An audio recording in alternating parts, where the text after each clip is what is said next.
नमस्कार दोस्तों, आप सभी का मेरे YouTube चैनल हिंदी वाले में हार्दिक स्वागत अभिनंदन है।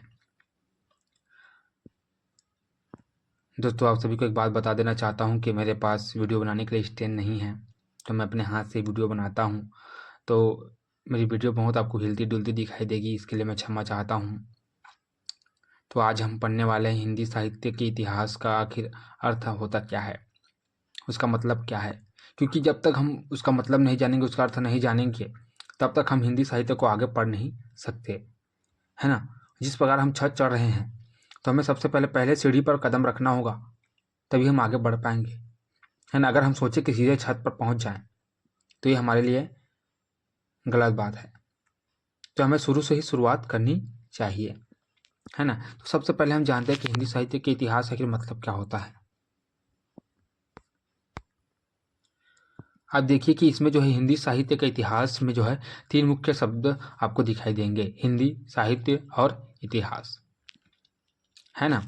तो चलिए सबसे पहले हम जानते हैं कि आखिर हिंदी का मतलब क्या होता है ना। हिंदी का आखिर मतलब क्या है। हिंदी क्या है, एक भाषा है ना। क्या है, हिंदी भाषा ये संस्कृत की कोख से जन्मी, अर्थात इसकी जो जननी कौन है, इसकी जननी जो है संस्कृत है ना। और ये सिंधु से है, सिंधु नदी है। क्या है, सिंधु नदी है। उसी के आधार पर जो इसके आसपास की भूमि को क्या कहा जाता था, पहले सिंधु कहा जाता था, है ना। जो सिंधु नदी के आसपास की जो एरिया थी, जो भूमि थी, है ना, उसको क्या कहा जाता था, सिंधु कहा जाता था।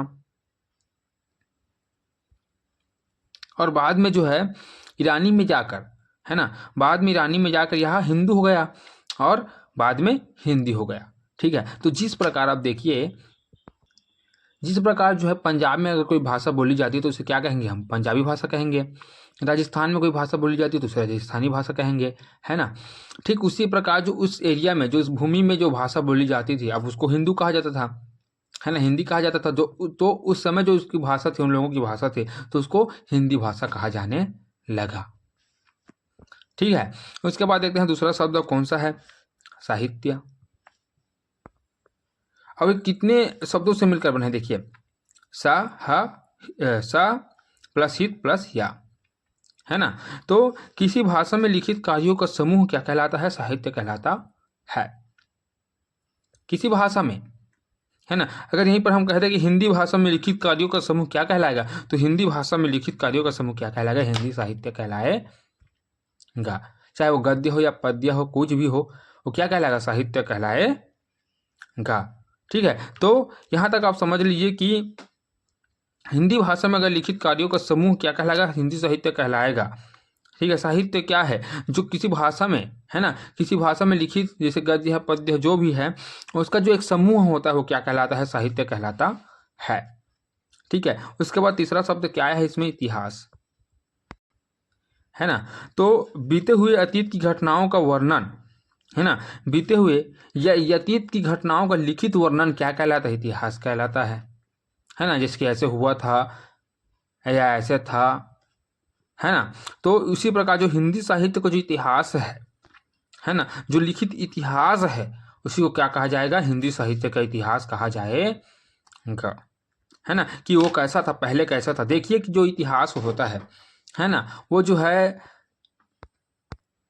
समय के साथ जो है परिवर्तित होता रहता है ना। जो इतिहास है वो समय के साथ परिवर्तित होते रहता है, मतलब परिवर्तित रहता है, कहा जाए तो परिवर्तित रहता है। जैसे कि हमारी बात करें तो 2005 में हमारे पास कीपैड मोबाइल था, है ना। लेकिन आज हमारे पास देखिए कि हमारे पास जो है टच स्क्रीन मोबाइल है ना। तो जैसे जैसे समय बदला, उसी प्रकार जो है इतिहास भी उसके साथ बदलता चला जाता है।